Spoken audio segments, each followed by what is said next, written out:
시청자 여러분 안녕하십니까? BOA 뉴스 투데이 시작합니다. 중국이 북한의 사이버 범죄와 자금 세탁을 지원해 대북 제재 회피를 돕고 있다고 미국 법무부 고위 당국자가 밝혔습니다. 이 당국자는 또 북한이 벌이는 제재 위반의 대부분은 자금 확보를 위한 것이었다며 이것은 실제 북한에 대한 제재의 결과라고 평가했습니다. 지다겸 기자가 보도합니다. 존 데머스 법무부 국가안보 담당 차관보는 20일 전략국제문제연구소 CSIS가 개최한 화상 대담에 참석해 북한의 불법 행위를 수사하는 과정에 중국의 개입과 제재 회피 지원 정황을 목격했다고 밝혔습니다. 데머스 차관보는 특히 중국은 북한이 탈취한 자금이나 북한 정권으로 유입하길 원하는 자금의 돈 세탁을 돕고 있으며 이는 사이버 공간에서도 이뤄지고 있다고 지적했습니다. 중국은 또 사이버 인프라를 제공해 북한의 사이버 작전을 도울 뿐 아니라 전문성 공유 등의 방식으로 지원을 하는 것으로 보인다고 설명했습니다.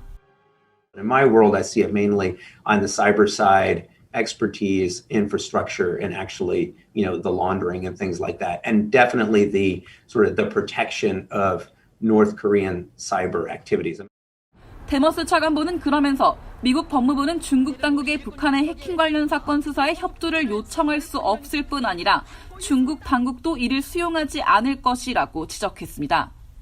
이어 미국 법무부의 대북 제재 집행에 있어 가장 큰 문제는 북한의 실패를 원하지 않는 중국 같은 나라라면서 특히 중국이 연루된 경우 법 집행이 훨씬 더 힘들다고 밝혔습니다.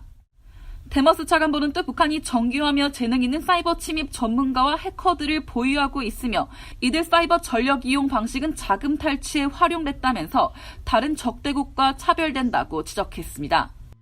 As I said, they've used it really to steal banks and money. That's not really the behavior we see from China or Russia or even Iran, despite the Iran sanctions. North Korea is kind of unique in that way.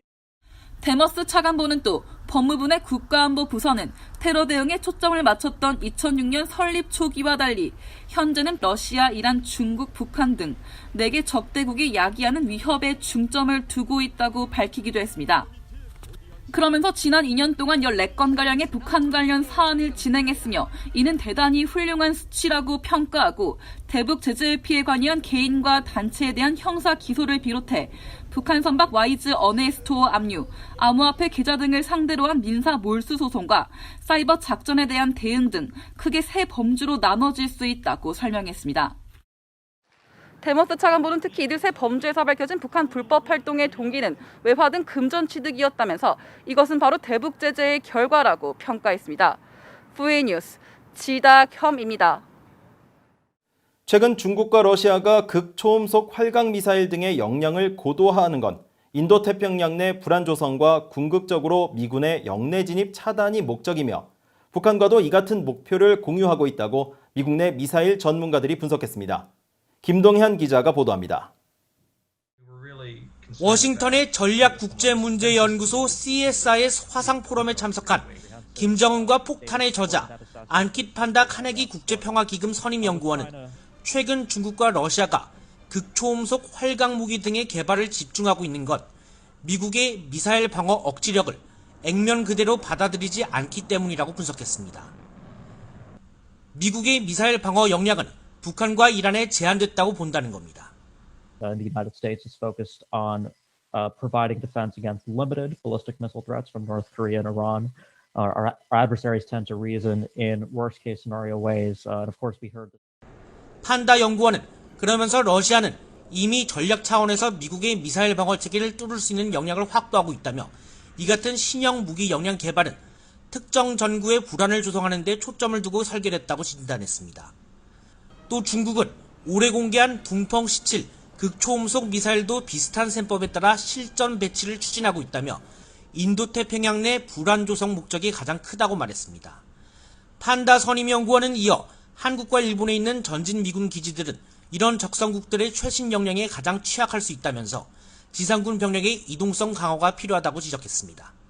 You might improve your survivability a little bit with dispersal, deception, missile defense, but at the end of the day, you're effectively sitting ducks at these vulnerable bases around the region. So that means for a survivable land-based force, you'd ideally want sort of unrestricted land mobility. 이언 윌리엄스 CSIS 미사일 방어 프로젝트 부국장도 주한미군 등 전진 기지는 유사시 미국 본토 증원 병력이 오기 전 적들을 막는 교두보 역할을 해왔지만 적성국들의 최근 역량은 이런 방법을 무력화하기 위해 노력하고 있다고 진단했습니다. 또 현재의 주한미군의 배치 구도는 이런 적국들의 역량에 매우 취약하다며 일각에서는 전진기지의 효용성에 의문을 제기하고 있다고 말했습니다. You know, whether your TPY-2 radar gets taken out by a Chinese scramjet missile or a $500 North Korean drone, I mean, the effect is ultimately the same. So. 특히 북한의 경우 고체 연료 기반 미사일 체계로 빠르게 전환하고 있는 추세에서 발사 시차는 극도로 짧아질 것이라면서 미사일 방어와 원점 타격을 포함한 공격 역량의 통합은 이 같은 위협 대처에 효과적이며 미국이 개발 중인 극초음속 미사일의 신속성과 정확도는 큰 역할을 할 것이라고 전망했습니다. VOA 뉴스 김동현입니다. 한국의 안준석 지상작전사령관이 22일 한국 국회 국방위원회 국정감사에서 국민의 생명과 재산을 지키는 것이 가장 큰 임무라고 생각한다고 말하고 북핵 등에 대해 정책 방향이 정해지면 군사적으로 확고한 대비 태세를 갖추겠다고 말했습니다. 앞서 이날 국방위 의원들은 북한이 최근 공개한 신형 무기들에 대한 우려를 나타내며 한국군의 대비 태세에 대해 집중적으로 질의했습니다.